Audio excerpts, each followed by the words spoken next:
Egypt.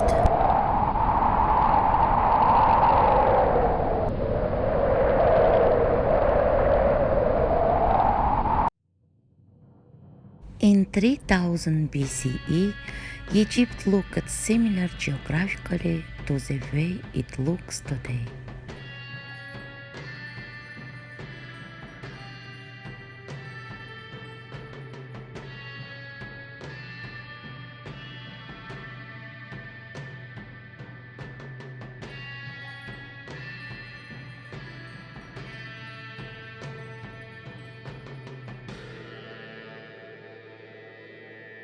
The country was mostly covered by desert, but along the Nile River was a fertile soil that proved and still proves a life source for many Egyptians.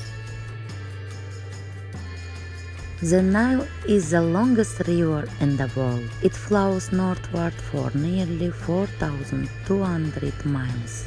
The sands of the Nile River Valley hold many clues about one of the most mysterious, progressive, and artistic ancient civilizations. Earlier in history, Neolithic people thrived in the Nile Valley.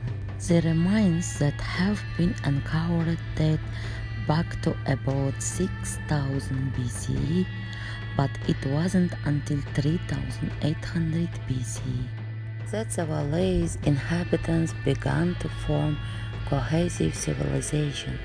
Egyptian artisans created copper tools such as chisels and needles, all new inventions which allowed them to fabricate ornamental jewelry. Artisans also discovered how to make bronze by mixing copper and tin, which marked the beginning of the Bronze Age.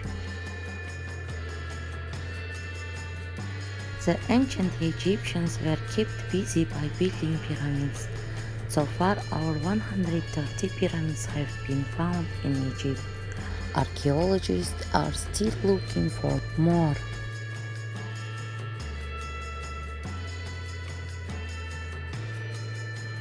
Egyptians invented a lot of things we use today. The Egyptians were great at inventing. They invented medicine, musical instruments, paper, pens, locks, keys, cosmetics, and even toothpaste. The Egyptians also believed in the afterlife. That would explain the toothpick spirit alongside mummies, apparently placed there so that they could clean food debris from between their teeth in the afterlife.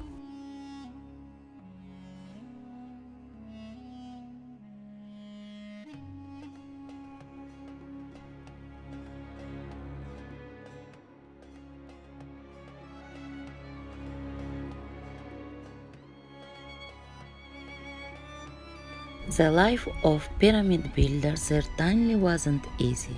Skeletons of workers commonly show signs of arthritis and other ailments, but evidence suggests that the massive tombs were built not by slaves but by paid laborers. These ancient construction workers were mixed skilled artisans and temporary hands, and some appear to have taken great pride in their craft. While the ancient Egyptians were certainly not averse to keeping slaves, they appear to have mostly used them as field hands and domestic servants.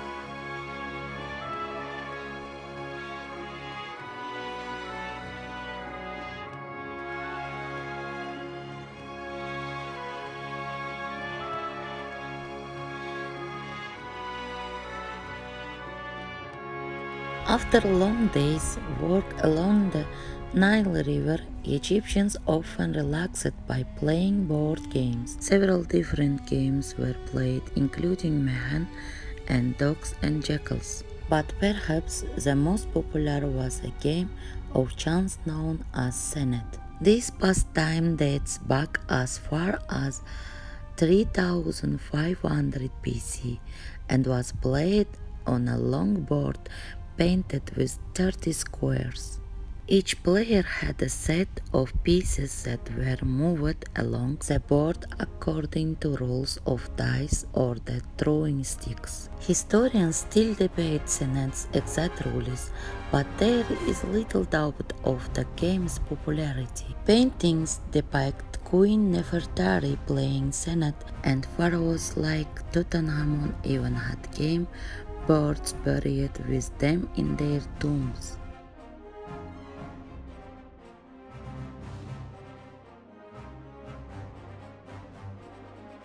While they may have been publicly and socially viewed as inferior to men, Egyptian women enjoyed a great deal of legal and financial independence.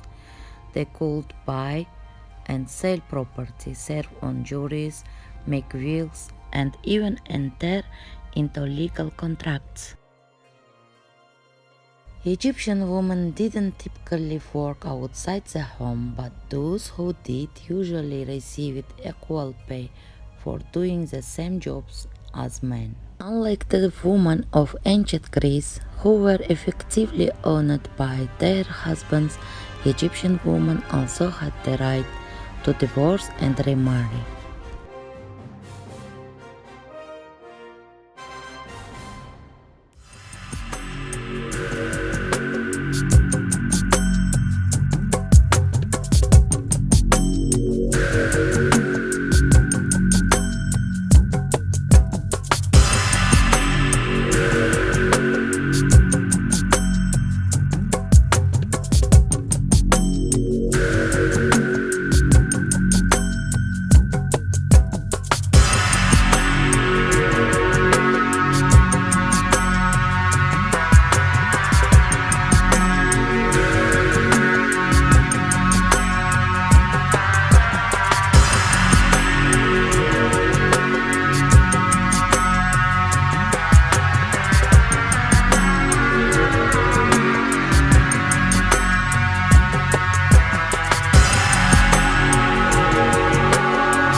Egyptian art commonly depicts pharaohs as being trim and statuesque, but this was most likely not the case. The Egyptian diet of beer, wine, bread, and honey was high in sugar, and studies show that it may have done a number on royal waistlines.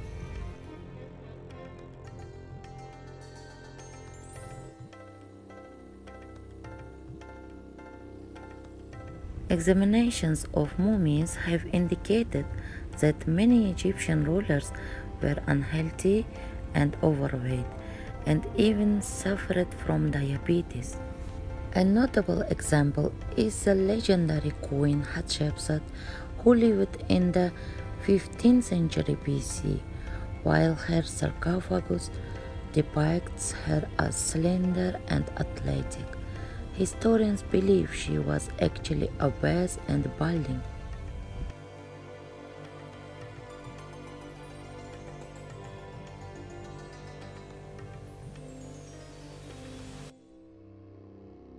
An interesting theory suggests that Punt was not a region to the south of Egypt, but was actually the region of Judea, and that Hatshepsut is in fact the legendary biblical queen of Sheba, who met with Solomon. In his 1952 book Ages of Chaos, Immanuel Velikovsky argued that the 18th dynasty had been incorrectly dated and actually landed almost 5 centuries later in history. The change in timeline resolves several long-standing discrepancies between the histories of Egypt and Israel. It also makes Hatshepsut and Solomon contemporaries.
The Egyptians saw animals as incarnations of the gods and were one of the first civilizations to keep household pets.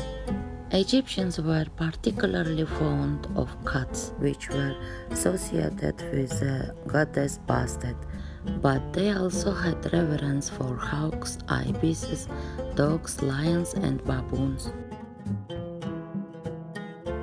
Many of these animals held a special place in the Egyptian home, and they were often mummified and buried with their owners after they died. Other creatures were specially trained to work as helper animals. Egyptian police officers, for example, were known to use dogs and even trained monkeys to assist them when out on patrol.